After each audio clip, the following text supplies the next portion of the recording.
हम हमेशा ये सुनते हैं मोस्टली लोगों से कि जो होता है अच्छे के लिए ही होता है। और ये बचपन से हम, जैसे मैं भी अपने पेरेंट्स से सुनता था, कुछ होता था लाइफ के अंदर गलत या कुछ जो हमारे फेवर में नहीं होता था, तो पेरेंट्स कहते थे कोई बात नहीं, जो होता है अच्छे के लिए ही होता है। मतलब एक तो ये बचपन से मुझे तो सुनने को काफ़ी मिला था ये वाली चीज़, और वो प्रोग्रामिंग भी हो गई थी। अब भी कुछ होता है तो हम ये कहते हैं कि जो होता है अच्छे के लिए होता है। पर जनरली जैसे मैं लोगों से काउंसलिंग करता हूँ, उनसे मिलता हूँ सेशंस के अंदर, तो जो स्ट्रेस एंग्जाइटी में लोग होते हैं वो मोस्टली ये शब्द नहीं बोलते कि जो होता है अच्छे के लिए होता है मेरे साथ। उनका मोस्टली कन्वर्सेशन रहते हैं मेरे साथ तो हमेशा ही बुरा होता है, मेरे साथ तो कुछ भी अच्छा नहीं होता, सारी चीज़ें मेरे फेवर में नहीं है, भगवान ऐसा लगता है कि मेरे से ही नाराज है, सारी यूनिवर्स ने सारे षड्यंत्र मेरे खिलाफ ही रचे हैं। तो उनके शब्द ये नहीं होते कि जो होता है अच्छे के लिए ही होता है। वो फंसे हुए हैं ट्रैप के अंदर कि जो होता है बुरा ही होता है, मैं कुछ नहीं कर सकता लाइफ के अंदर, जो भी करता हूँ सब काम बिगड़ जाते हैं। उनकी कन्वर्सेशन अलग होगी इस चीज़ के लिए। तो जो लोग ये कहते हैं कि जो होता है थोड़ा अच्छे के लिए होता है, एटलीस्ट थोड़े से अवेयर तो हैं वो, कि हमें एटलीस्ट ये तो नहीं बोलना कि जो हो रहा है बुरा हो रहा है। मतलब उस कैटेगरी से थोड़ा सा ऊपर उठ चुके हैं वो लोग, चेतना की पॉइंट ऑफ व्यू से अगर हम कहें कि अवेयर है कि अगर हमेशा बोलेंगे जो होता है बुरा होता है, मतलब बुरा कुछ नहीं कहते, वो कहते हैं कि जो होता है अच्छे के लिए होता है, एटलीस्ट वो एक स्टेप ऊपर है। अभी सेकंड पॉइंट आया कि हम ये क्यों बोलना, मतलब ये हम क्यों बोलते हैं या हम ये रूटीन के अंदर कन्वर्सेशन क्यों करते हैं कि जो होता है अच्छे के लिए ही होता है। मतलब इसके पीछे कुछ ना कुछ ऐसी डीप साइंस है हमारे सबकॉन्शियस लेवल पे या न्यूरो लेवल पे, कि जो हमें थोड़ा सा सपोर्ट करती है बैक एंड के ऊपर, कि एटलीस्ट हमें ये कहें कि यार जो भी हुआ वो अच्छा ही हुआ। अब अगर हम एग्जांपल, थोड़ा सा वियर्ड एग्जांपल है, अगर हम सोचें कि हिटलर जिसने कि पूरे विश्व में तबाही मचाई थी, वो अगर पैदा होते ही मर जाता तो उसकी मदर क्या कहती? ये थोड़ा कहती जो होता अच्छे के लिए हो, वो ये कहती बहुत बुरा हुआ। हाँ, पर अगर वो बड़े होके देख लेती कि मेरे बेटे ने क्या कुछ तबाही मचाई है, तो कहती काश ये बचपन में ही चला जाता तो अच्छा होता। दोनों पर्सपेक्टिव चेंज हो गए ना इस चीज़ के अंदर। पर इसका एक पर्सपेक्टिव और है कि आज के समय में अगर उतनी तबाही युद्धों के अंदर हो जो कि उसने की थी, तो एटलीस्ट वो एक एग्जाम्पल है हमारे सामने कि अगर हम उसी तरह का विश्व युद्ध लड़ाइयाँ करेंगे तो वो हमारे लिए अच्छा नहीं है। तो चाहे उस समय में वो बुरा था, पर फ्यूचर के लिए वो एक एग्जाम्पल क्रिएट कर गया कि अगर वो करेंगे हम तो हमारे लिए अच्छा नहीं होगा। तो उसका लड़ाई करना या इतना कुछ करना, हम अब ये नहीं कह सकते कि वो बुरा हुआ, हम इसे भी कह सकते हैं कि ये भी अच्छे के लिए था। चलो हमें फ्यूचर के लिए एक एग्जाम्पल क्रिएट हो गया हमारे सामने। अब इसके पीछे थोड़ी सी और हम अगर जाएं कि जो होता है अच्छे के लिए ही होता है, ये हम क्यों बोलते हैं? मतलब ये कहीं ना कहीं से तो डेवलप हुई होगी चीज़ ना।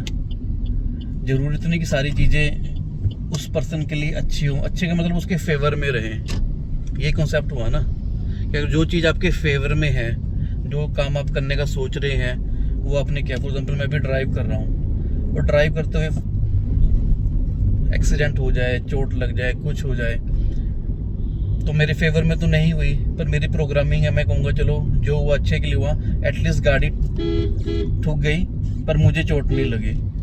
तो लोग यही कहते हैं ना, एक्सीडेंट तो हो गया, चलो आप तो बच गए, अच्छे के लिए ही हुआ, पर गाड़ी टूटना भी कौन सा अच्छी बात थी उसके लिए, वो भी तो नुकसान ही हुआ।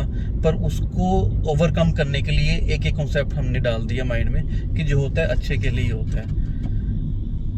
अगर हम बिल्कुल ही बचपन में जाएं बच्चे के, कि जब बिल्कुल ही छोटा बच्चा होता है जो कि चीज़ें समझ ही नहीं पाता क्या अच्छा है क्या बुरा है, ना कन्वर्सेशन, ना कोई लैंग्वेज है उसके पास, ओनली फीलिंग्स के ऊपर चल रहा है, आपकी फीलिंग्स, अपनी फीलिंग्स शेयर कर रहा है वो। तो जब बच्चा बचपन के अंदर दो चीज़ें हैं कि अगर बच्चा खेल रहा है तो हम उसे अटेंशन देते हैं, या जब बच्चा रो रहा होता है तो उसे अटेंशन देते हैं। मोस्टली अब तो कई सारे रील्स इस पे रिसर्चेज भी हो चुके हैं और वो अपने डॉक्यूमेंट डाल भी देते हैं यूट्यूब के ऊपर कि बच्चे वो रिसर्च करते हैं उनके ऊपर कि जो बच्चे ज़्यादा खेल रहे होते हैं उन पे पेरेंट्स ज़्यादा अटेंशन नहीं देते। ठीक है, खेलते रहें, मस्त हम अपना काम कर लेंगे। जैसे बच्चा रोना शुरू करता है उस पर अटेंशन देना शुरू कर देते हैं। तो ये अटेंशन ग्रैबिंग वाला कॉन्सेप्ट भी वहाँ से आता है। बचपन से उसे लग जाता है कि अगर मैं रोऊंगा तो मुझे कोई ना कोई आके बचाएगा, मुझे सपोर्ट करेगा, मेरी केयर करेगा, गोदी में उठा लेगा।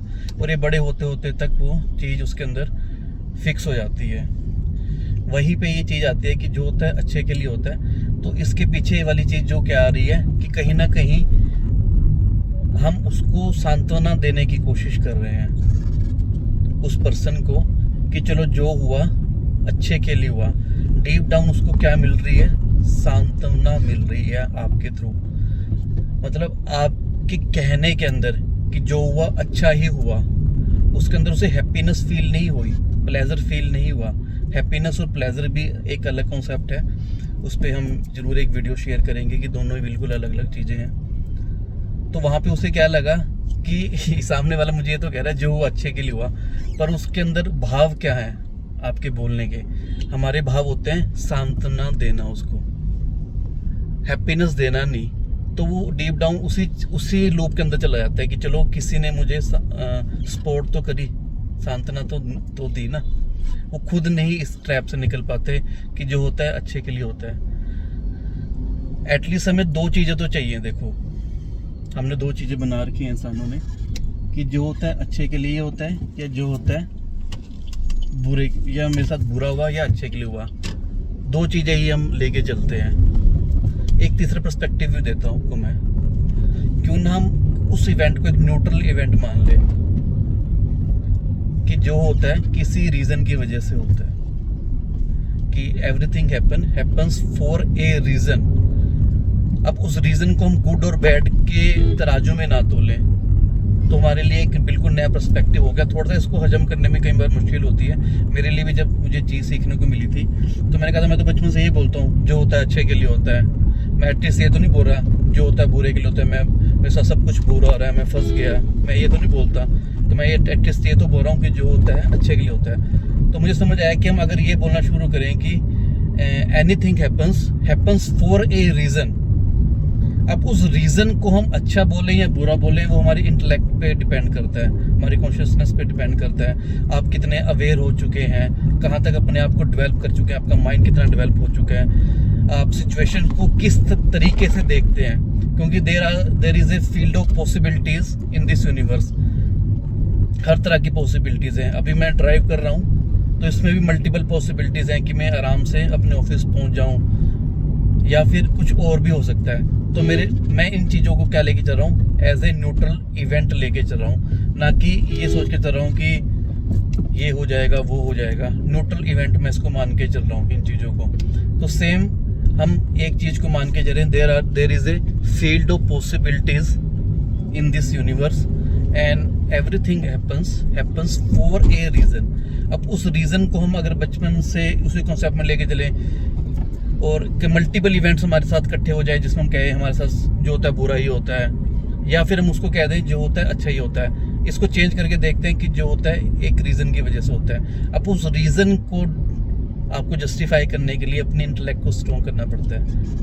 आपको अच्छी बुक्स पढ़ सकते हैं, आप उन लोगों से मिल सकते हैं, बायोग्राफीज पढ़ सकते हैं कि जिन लोगों ने इस पर्सपेक्टिव को अपने अंदर लिया और अपना जीवन चलाना शुरू किया। तो ये मेरे थोड़े से इंसाइट्स थे इसके बारे में कि जो होता है अच्छा ही होता है।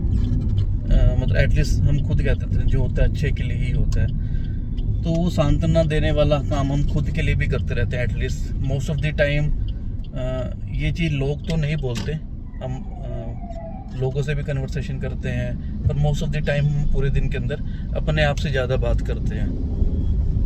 तो अपने आप से बात करते करते हम इसी ट्रैप में फंस जाते हैं। चलो जो हुआ अच्छे के लिए हुआ, जो अच्छे के लिए हुआ उसको हम चेंज कर देना। जो होता है किसी एक रीज़न की वजह से ही होता है। मेरी अगर मैं अपनी जर्नी जो हमने पहले वीडियोस में भी शेयर की थी कि जब मेरी हेल्थ ख़राब हुई थी, बीपी था, माइग्रेन था, 5 से 6 साल मैं माइग्रेन से परेशान रहा। डिप्रेशन था, अल्जाइमर था, एंग्जाइटी थी और भी मल्टीपल इशू से ओबेसिटी हो चुकी थी, डाइजेशन पुअर, ईटिंग हैबिट्स बिल्कुल वर्स्ट हो चुकी थी, फैमिली लाइफ ना के बराबर हो चुकी थी। तो उस कंडीशन में तो अगर मैं सोचूं कि वो क्या अच्छे के लिए था उस फेज़ के अंदर, 5-6 साल जो मेरे निकले हुए वाले, तो वो अच्छे के लिए तो नहीं था। पर हाँ, अब जो मुझे समझ आया कि वो किसी रीज़न की वजह से था।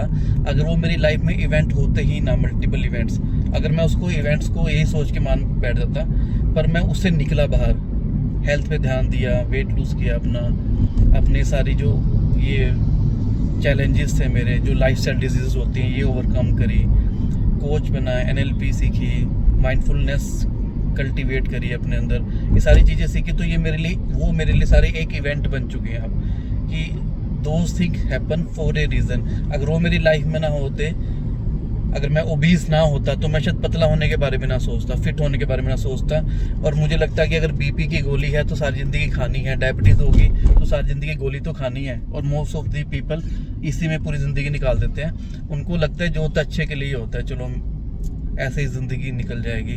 पर मैं उसको एक इवेंट मानकर, उस समय तो मुझे नहीं समझ आया था, मुझे समझ आया कि वो एक मेरे लिए इवेंट था, और इस इवेंट को मैंने ओवरकम किया अपनी लाइफ के अंदर, और मैं वो उस फेज से निकल कर आज यहाँ पर आपके सामने हूँ मैं। तो सेम आपकी लाइफ में भी इस समय कुछ ना कुछ सिचुएशंस, चैलेंजेस चल रहे होंगे, जिससे आप ओवरकम करने की कोशिश कर रहे होंगे, और अपने आप को सांत्वना देते रहते होंगे, चलो जो होता है अच्छे के लिए होता है, जो में ज़्यादा काम है, मेरी सीट पे ज़्यादा काम है, मेरी ट्रांसफ़र दूर हो गई, मल्टीपल, जो होता है अच्छे के लिए होता है, जो होता है किसी रीज़न की वजह से हम अगर कहें ना, और उस इवेंट से अगर हम कुछ सीख कर, अगर वो हमें लग रहा है वो इवेंट हमारी फेवर में नहीं है, तो हम उससे कुछ सीखें, और उससे कुछ सीख कर हम फ्यूचर के लिए कुछ प्रोडक्टिविटी अपनी लाइफ के अंदर लाएं। जैसे मैंने सेम एग्जांपल अपना दिया कि मैंने वहाँ से अपनी लाइफ को बिल्कुल 360 चेंज कर लिया अपनी लाइफ को। So this is the key point of this video. So make sure like, share and subscribe. And next videos में अगर हो सका इस पॉइंट को थोड़ा सा और हम लेके चलेंगे। और एक जो मैंने अभी बात बीच में छेड़ी थी कि हैप्पीनेस एंड प्लेजर, इस पे भी हम थोड़ा सा बात करेंगे कि हैप्पीनेस और प्लेजर क्या सेम चीज़ है, ये अलग अलग चीज़ है। So stay tuned for the next video. Thank you very much. Take care. Bye bye.